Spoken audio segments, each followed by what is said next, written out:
El caso de Iracema Chávez Sánchez, de 33 años de edad, permaneció sin resolver durante 14 años, pero gracias a una gota de sangre hallada en la escena del crimen y al avance de la genealogía genética forense, la investigación tuvo por primera vez una sospechosa y el nombre resultó ser una sorpresa.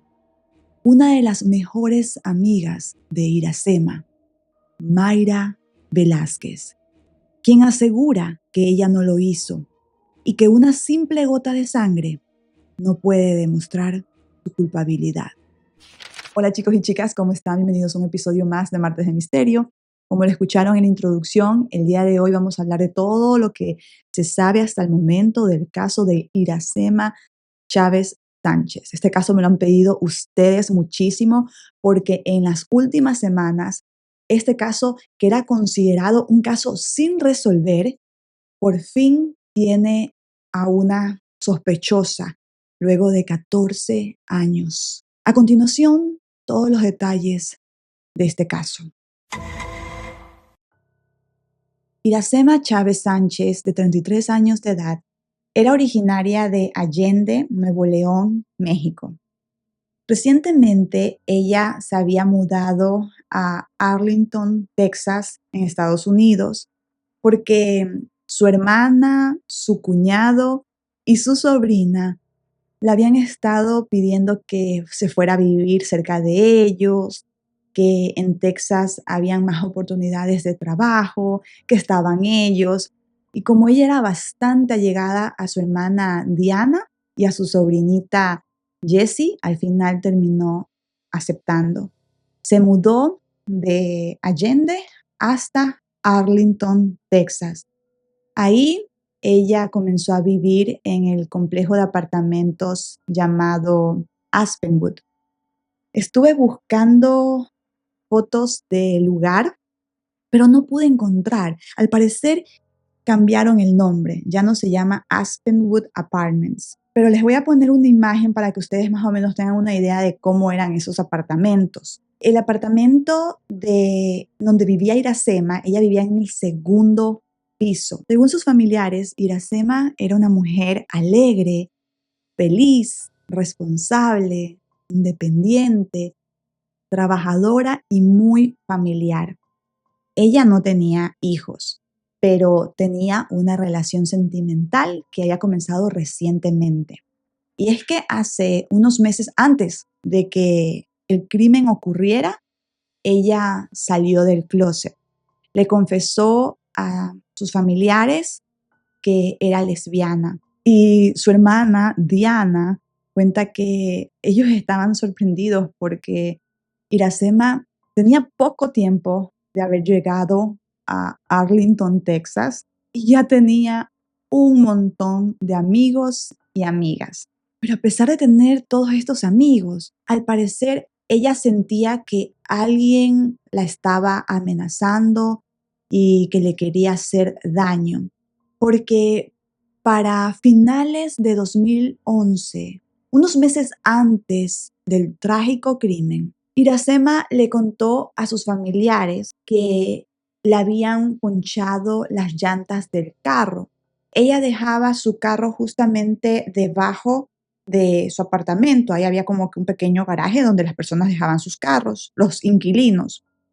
Y que era raro porque el carro de ella estaba alrededor de otros carros y el de ella, el carro de ella, era el único que había sido ponchado. En ese complejo de apartamentos no había sistema de vigilancia, no habían cámaras. Ella estuvo preguntándole a varios vecinos si habían visto algo.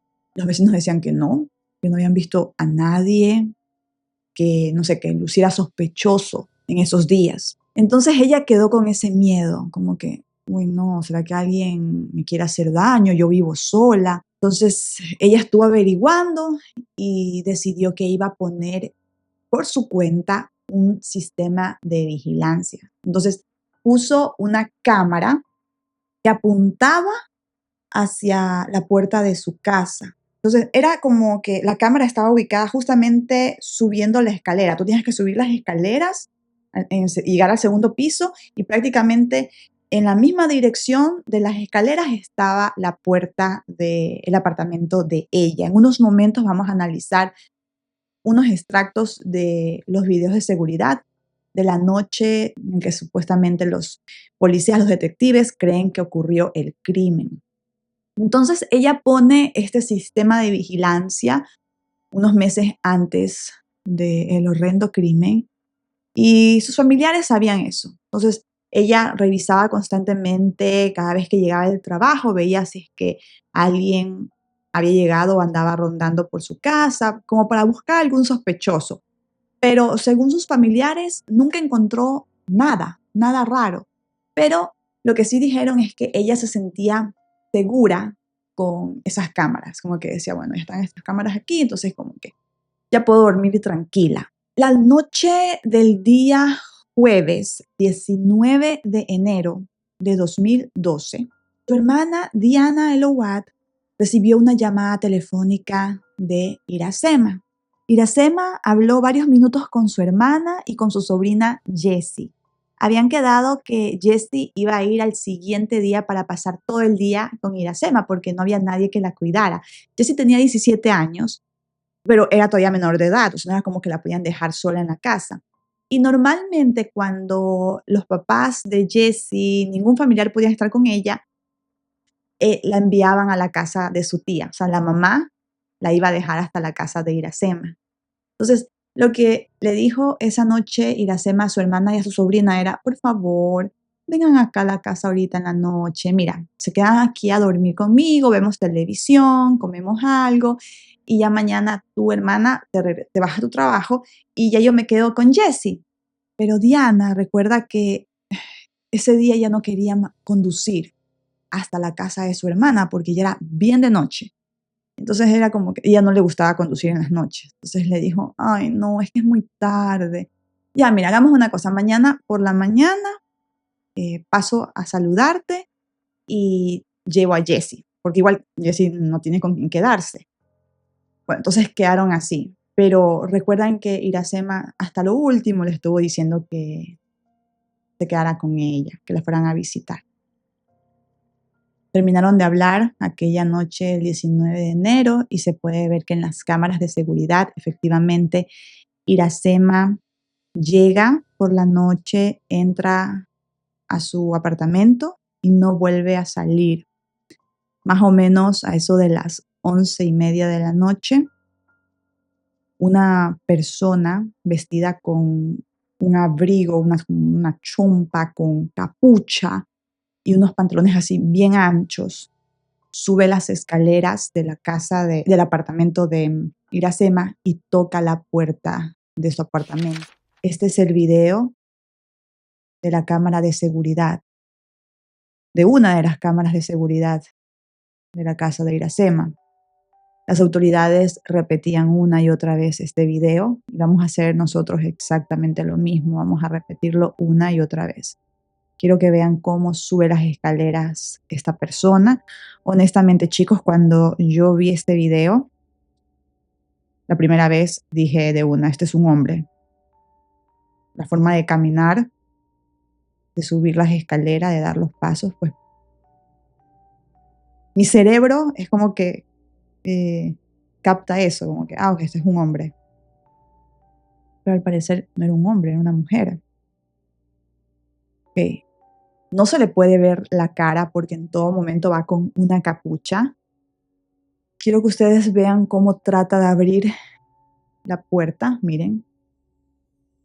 Trata de abrir, está cerrado y se queda ahí un minuto. Siempre bajando la cara, acomodándose la capucha. Un minuto se queda ahí parado. Esta persona de interés. No se le ve la cara. Evita mirar a la cámara. O sea, esta persona sabía exactamente que había una cámara ahí, porque nunca mira hacia el lado de la cámara. Como que tocó la puerta nuevamente, se vuelve a ajustar la capucha. Parece que también lleva una gorra debajo de la capucha. Y en ese momento, ahí, abren la puerta, hablan unos segundos y entra tranquilamente. No es que se ve que entra forzado, ¿sí saben? No, parece que Iracema conocía a esta persona porque abre la puerta y camina normalmente. Luego de que esta persona misteriosa, encapuchada, que va con pantalones anchos y que parece ser un hombre, ingresa a la casa de Iracema, ¡boom! El sistema de vigilancia de la casa de Iracema se desconecta, se apaga y ya no vuelve a grabar nada más. O sea, las cámaras de seguridad que estaban ahí y la cámara de seguridad que apuntaba al garaje, las dos, se apagaron. Qué conveniente que cuando esta persona ingresa y que nuevamente Iracema lo deja pasar porque no se ve que hay una agresión, un forcejeo, no, ingresa tranquilamente. Las cámaras se apagan. Al siguiente día, por la mañana, el día viernes 20 de enero de 2012, la hermana de Iracema, Diana, y su sobrina, Jessie, se dirigían en el carro de Diana hacia la casa de Iracema, porque habían quedado, como les mencioné, la noche anterior, que Jessie iba a quedarse con su tía todo el día. Entonces, la señora Diana parquea su carro, ella no se baja, se queda en la parte de abajo y le dice a su hija, ok, yo veo que subas y que ingreses a la casa de tu tía, para que no pase nada, ¿verdad? Por seguridad. Jessie tenía llaves de la casa de la tía. Entonces Jessie se despide de su mamá, sube las escaleras, la señora Diana se da cuenta de que su hija ya estaba en el segundo piso, entonces arranca el carro y se va. Jessie trata de abrir la puerta de la casa y se da cuenta de que estaba la puerta sin llave. Dijo, es que es raro porque mi tía siempre ponía seguro a la casa. ¿No? Ingresa a la casa e inmediatamente se da cuenta que algo terrible había pasado en la casa de su tía, porque había sangre en las paredes. Las paredes eran blancas. Había sangre en la sala, habían huellas ensangrentadas de unos zapatos que venían como que del dormitorio hacia la sala y salía por la casa de Iracema. Entonces, esta chica da 2 pasos y logra ver el cuerpo de su tía y sale corriendo. Agarra su teléfono y comienza a llamar a la policía. Las autoridades llegaron al lugar y bueno, en ese momento el apartamento de Iracema se convirtió en una escena de un crimen que quedaría sin resolver por 14 años. Las únicas pistas que se tenían era ese video de seguridad y la segunda pista que más adelante permitió tener a la primera persona sospechosa en este caso fue una gota de sangre que fue encontrada justamente en una mesa en donde Iracema ponía su televisor. Iracema tenía 2 televisores. Un televisor estaba en la sala y otro televisor estaba en su dormitorio. El televisor de su dormitorio había desaparecido. Según las autoridades, esta gota de sangre no pertenecía a la víctima. ¿Por qué ellos creían esto? Porque la víctima estaba en el dormitorio, había sido atacada brutalmente, tenía más de 100 heridas en su cuerpo de arma blanca. Y luego unas huellas de zapatos se dirigían de donde estaba la víctima hacia donde antes había estado el televisor. Y justamente ahí en el huequito, o sea, no es el huequito, es ¿sabes? Esta línea de polvo que deja un objeto, por ejemplo, si tú tienes un televisor y no limpias ahí, cuando lo levantas te queda como ¿sabes? Una línea de polvo. Ya, justamente en esa línea de polvo estaba la mancha, la única gota de sangre. y estaba fresca. Estaba igual de fresca que la sangre de la víctima. Entonces no era como decir, oh, alguien que estuvo hace 5 días atrás, hace 6 días atrás, no sé, algún familiar se cortó, sangró y esto quedó ahí, esa sangre. O sea, era como que recientemente, es más, se estaba secando a la misma velocidad que se estaba secando la sangre de la víctima. Entonces, por eso es que ellos creían que esa sangre, esa gota de sangre, era importante. Tomaron la muestra y a partir de ese momento comenzó la investigación con esas 2 únicas pistas. La primera pregunta que le hicieron a los familiares y amigos era si ellos sabían si Iracema tenía enemigos, si estaba metida en algo raro. Ellos dijeron, no, una chica que es tranquila, es amiguera, no se mete con nadie. Ahí contaron la historia de lo de la cámara de seguridad y por qué es que ella tenía esas cámaras de seguridad en su casa y que no sospechaban de nadie. Eso sí, una de las personas que fue entrevistada mencionó que Iracema tenía una amiga, que era una amiga reciente, que el esposo de esta amiga estaba celoso de la amistad de Iracema con ella. Solamente dijo esto. Las autoridades tomaron ese testimonio, más adelante fueron hasta la casa de estas personas, pero seguían analizando el video y la huella de sangre, ¿verdad? Otra persona que fue entrevistada era la pareja de Iracema, una mujer que no tenían mucho tiempo de ser novias. La entrevistaron y se dieron cuenta rápidamente que ella no tenía nada que ver, porque todo lo que ella dijo tenía una coartada.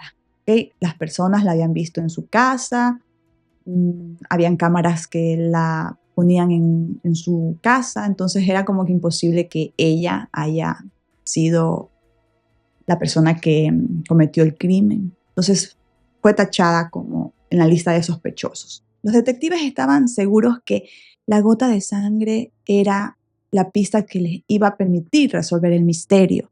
Pero lamentablemente, cuando ellos piden que se analice esa gota de sangre en el sistema CODIS, les envían los resultados. El CODIS es una base de datos para comparar perfiles en investigaciones criminales, pero el resultado que les llegó es que no se había encontrado ninguna coincidencia.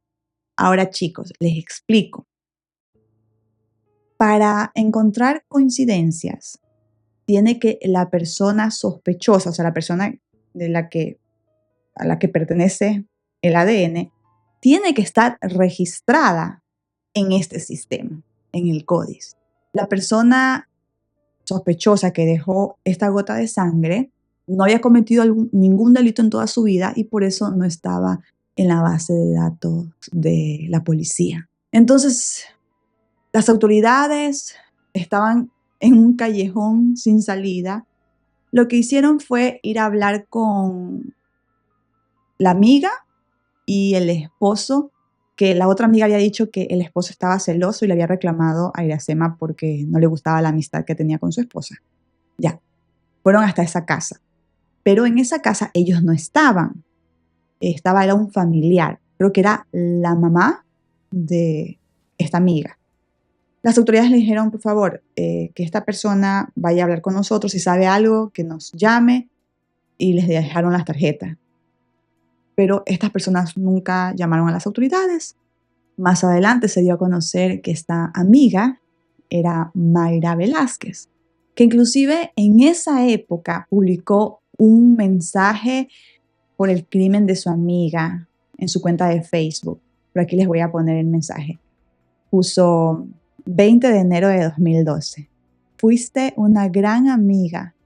Nunca te olvidaremos. Que descanses en paz, Iracema Chávez. Y ahí está ella con Iracema y otra amiga más. Entonces, ahí quedó el caso de Iracema. Por 14 años, la policía, los detectives, los investigadores no dieron con los responsables de este horrendo crimen.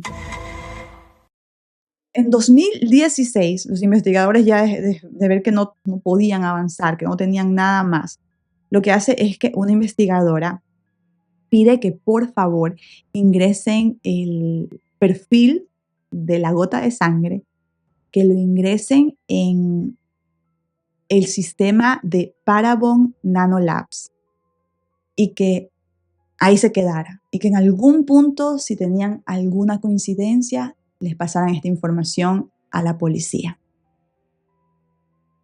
Y ahí quedó. O sea, 2016 fue el siguiente avance. O sea, 2012 fue el crimen. 2016 piden que esta gota de sangre sea analizada en Parabon Nanolabs. Unos meses después, Parabon Nanolabs les envía a los del FBI el siguiente reporte de predicción genética. Por aquí les voy a poner la imagen del reporte de Parabon Nanolabs. Chicos, ahora que veo esta imagen, me quedo sorprendida. Dios mío. Voy a poner la imagen del reporte y por acá voy a poner la imagen de la ahora acusada, de Mayra Velázquez. Bueno, las cejas aquí se ven más arqueadas.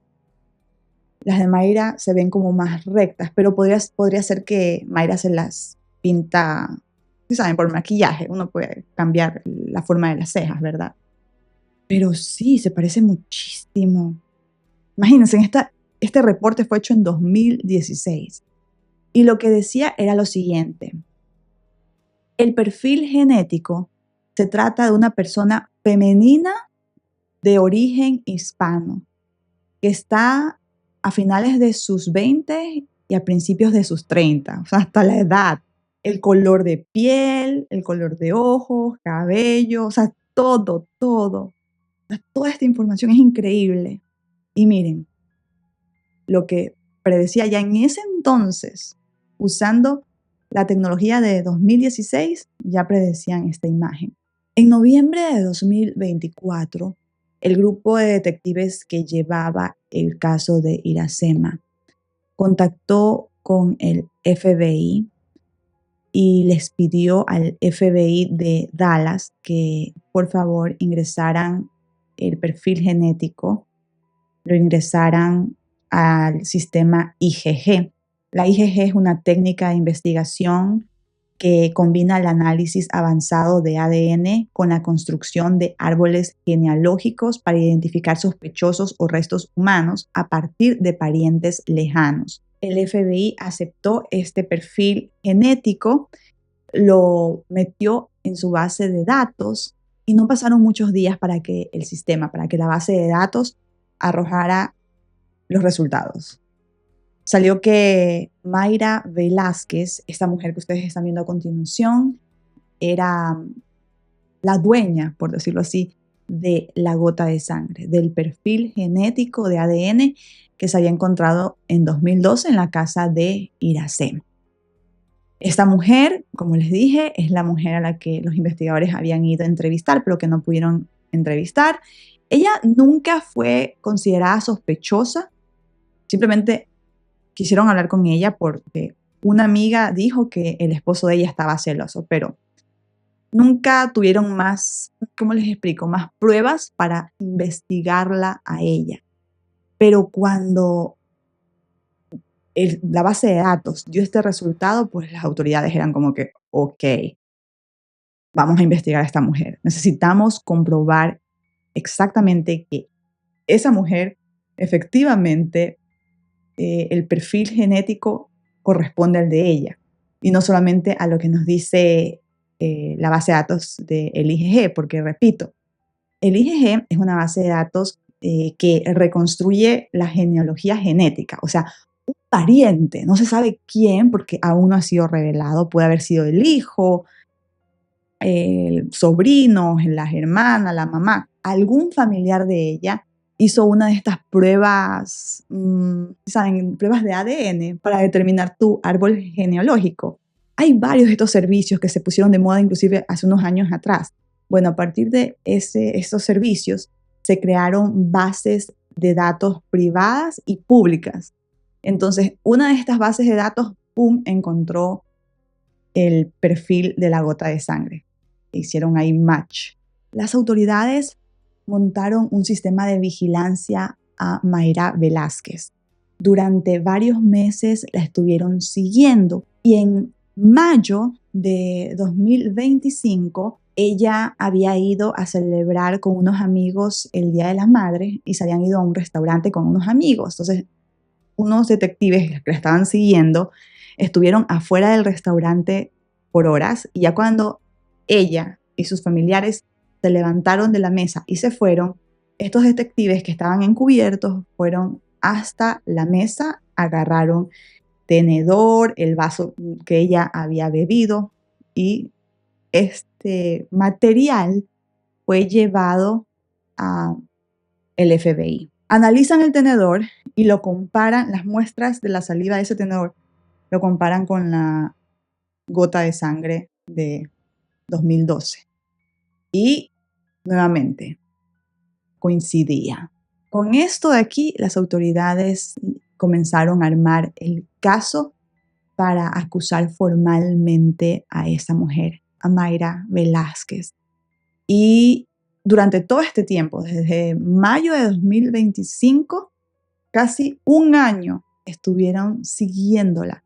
Mayra Velázquez también era originaria de Allende, Nuevo León, México. Ella actualmente tiene 42 años de edad, madre de 2 hijos, uno de 22 y uno de 12 años. El menor lo tuvo un año después del crimen de Iracema. Esta mujer estaba casada y según he podido revisar sus redes sociales, su Facebook, ella siguió su vida normal, una vida llena de éxito, de viajes, de una carrera envidiable. Era agente de bienes raíces, vendía casas. Se pueden ver en su cuenta de Facebook que a ella le encantaba viajar. Eh, Sus últimas publicaciones se ve cómo fue a Bolivia, estuvo en Perú, en París, estuvo en Londres. Llevaba una vida de lujos, en donde mostraba ropa de marca, carteras de marca, viajes, como les repito, le gustaba muchísimo viajar, viajaba con sus hijos, con su esposo, a veces con sus familiares. Y sí, así vivió su vida Mayra Velázquez. Durante 14 años las autoridades no pudieron acusar a Mayra de nada, pero como les dije, ya desde 2025 la venían siguiendo y estaban armando la carpeta de investigación durante prácticamente más de un año. Y la detención de esta mujer se llevó a cabo el día viernes 17 de julio de 2026. Ella tenía su abogado en ese momento y el juez, al momento que la detienen, no la dejó irse bajo fianza. Pero unos días después, el abogado metió varios recursos y se dio a conocer que el juez había rectificado y que había puesto una fianza a ella de $450,000, o sea, un poco menos de $500,000. Y ella lo pagó y salió libre bajo fianza el día 29 de julio de 2026. Esto sorprendió a toda la comunidad de Arlington, Texas, que estaba siguiendo este caso y las últimas noticias. Decían como que cómo es posible, que si las autoridades ya tienen toda la información, o sea, todas las pruebas, porque eso es lo que dijo una detective cuando presentó este caso. Dijo, a ver, lo de la gota de sangre, no piensen que es la única prueba. Tenemos varias pruebas en contra de esta mujer que ya cuando comience el juicio, ustedes van a saber cuáles son. Algo más que llamó la atención en esta rueda de prensa de los detectives fue cuando al momento que le preguntaron a la detective, una de las detectives principales de este caso, que cómo había tomado esta información la familia de Iracema, esta detective casi llora. O sea, se le cortó la voz, trataba de explicar, pero no podía hablar. Se puso muy emocional y dijo, casos como este es lo que nos motiva a nosotros como investigadores a seguir adelante. Yo nunca perdí la fe de que iba a poder encontrar a la culpable. Y me dio tanta alegría en el momento en el que fui a tocarle la puerta a la mamá de Iracema y mirándola a los ojos le dije: señora, tenemos a la asesina de su hija, la hemos encontrado. Y la señora y la hermana de Iracema y la sobrina se pusieron a llorar, abrazaron a la detective y le daban las gracias por nunca haber dejado el caso atrás. Aún no se ha revelado cuál habría sido el móvil del crimen. En la rueda de prensa, los detectives dijeron que aún no podían responder a esa pregunta.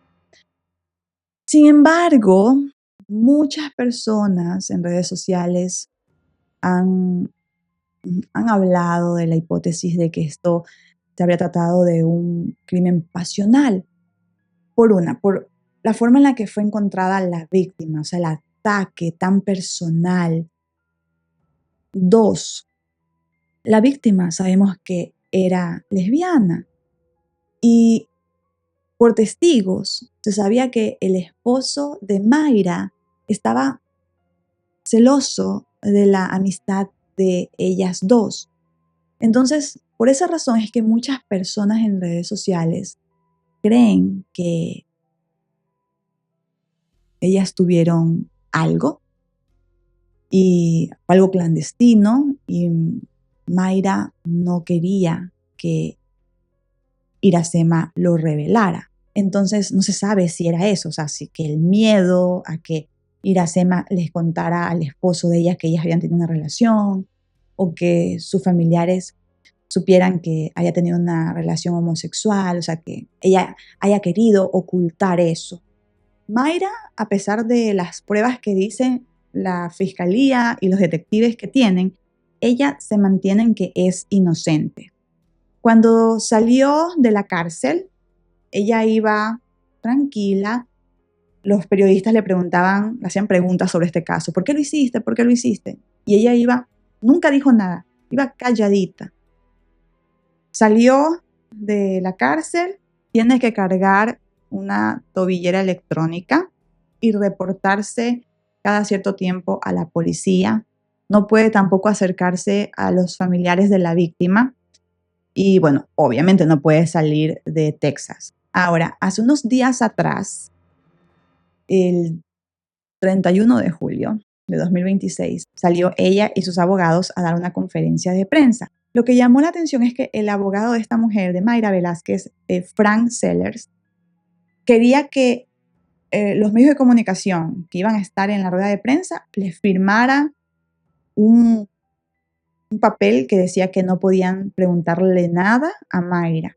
Varios medios de comunicación no firmaron y se fueron, pero otros medios de comunicación independientes sí lo firmaron y escucharon al abogado.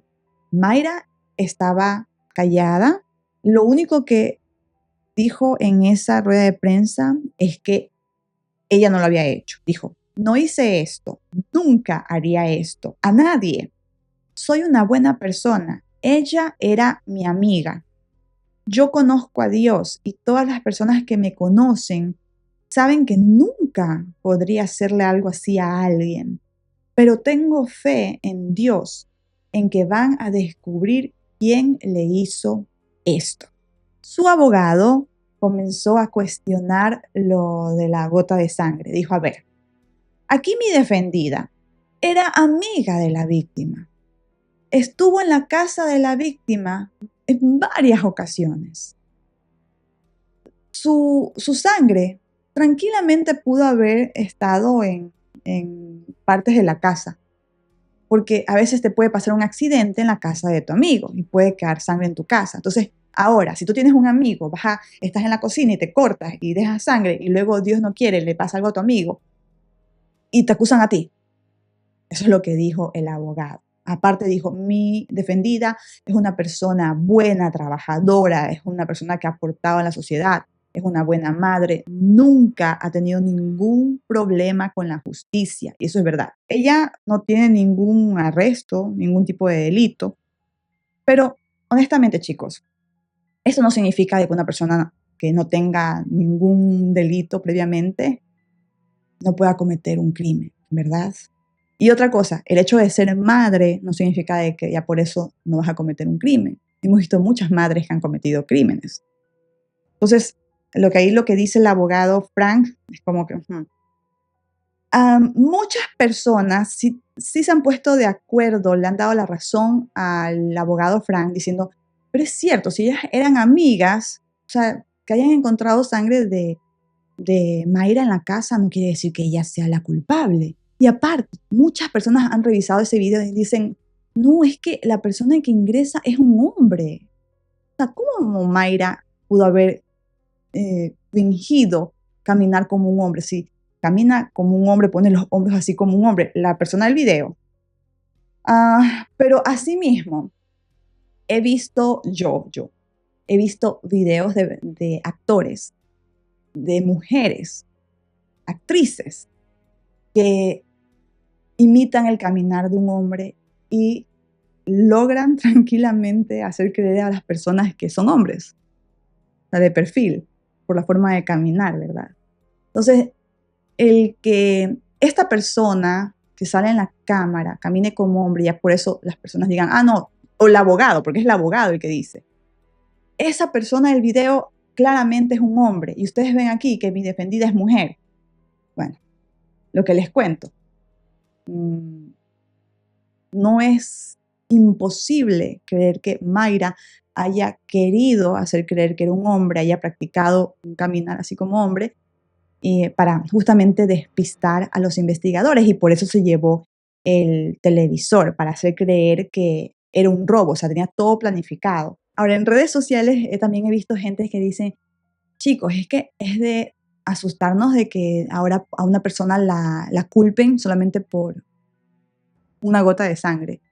¿Qué tal si yo dejo sangre en la casa de mi amigo? ¿Ya me van a culpar a mí también? Pero aquí viene lo que les responden otros usuarios en redes sociales justamente a esos comentarios. Y es cierto lo que dicen. Miren, por ejemplo, dicen, primero, las personas que dicen esto no han leído el affidavit. El affidavit dice lo siguiente, que la sangre que se encontró tenía la misma, entre comillas, frescura que la sangre de su amiga. Entonces, que eso quiere decir que Iracema estuvo con Mayra la noche del día jueves, pero Mayra dijo que no la había visto. Entonces, ¿por qué la sangre de Mayra, que estaba en ese lugar, estaba con esa misma frescura de la sangre de la víctima? Y dos, qué coincidencia tan grande que justamente la sangre de Mayra haya aparecido en la mesita en donde estaba el televisor que desapareció. Y otra cosa que llamó la atención en esta rueda de prensa fue cuando el abogado criticó la investigación policial. Dijo, se han enamorado tanto de la tecnología para revelar el ADN que se han saltado los principios de cómo la molécula que guarda la información genética de los seres vivos funciona. Y también dijo que él creía que esto era como que una cacería de brujas, de que últimamente el FBI está reabriendo casos y cerrándolos justamente usando esta tecnología como para hacer promoción a la tecnología, ¿cómo se llama la empresa? Parabons Nanolabs. Al parecer, la estrategia de la defensa de Mayra Velázquez es tratar de poner en duda la validez de los resultados y de la tecnología, por decirlo así. Pero ya han habido casos que inclusive han sido ya juzgadas las personas que fueron acusadas justamente usando los resultados de Parabon Nanolabs. Está el caso creo que el más famoso es el de el asesino serial Gilgovich, que justamente a él lo encontraron porque hicieron un perfil genético y había una coincidencia. Un familiar se había hecho el perfil genético y ¡pum!, lo encontraron a él después de así mismo años y de tener un caso sin resolver. Entonces, ya hay antecedentes de juicios en donde el juez ha aceptado los resultados de Parabon Nanolabs. Entonces, vamos a ver qué pasa con este caso. Vamos a ver si las pruebas que dice tener la fiscalía son suficientemente fuertes para que un juicio sea llevado a cabo. Ahora, como última parte de este caso es que la primera audiencia judicial está programada para el 17 de septiembre de 2026 a las 8:30. Es decir, un mes y medio después de este video, vamos a saber qué va a decir el juez, qué cargos le va a poner a esta mujer y si él considera que es suficiente para, o sea, las pruebas que tiene son suficientes para llevar un juicio en contra de Mayra Velázquez. Si ustedes tienen alguna información de este caso y que no dije en este video, en este episodio, por favor, siéntanse en confianza de escribirla en los comentarios. Ahora, chicos, ¿qué opinan ustedes del caso de Iracema? ¿Creen ustedes que Mayra Velázquez es la culpable? ¿Creen ustedes que actuó sola? ¿Que la del video es ella o no sé, o algún cómplice de ella? Escriban sus hipótesis en los comentarios. Hay que esperar al 17 de septiembre de 2026 para ver qué nos dice el juez, si el juicio se lleva a cabo o no. Muchísimas gracias, chicos, por haberme acompañado en este episodio de Martes de Misterio y nos vemos en el siguiente. Cuídense mucho. Chao, chicos.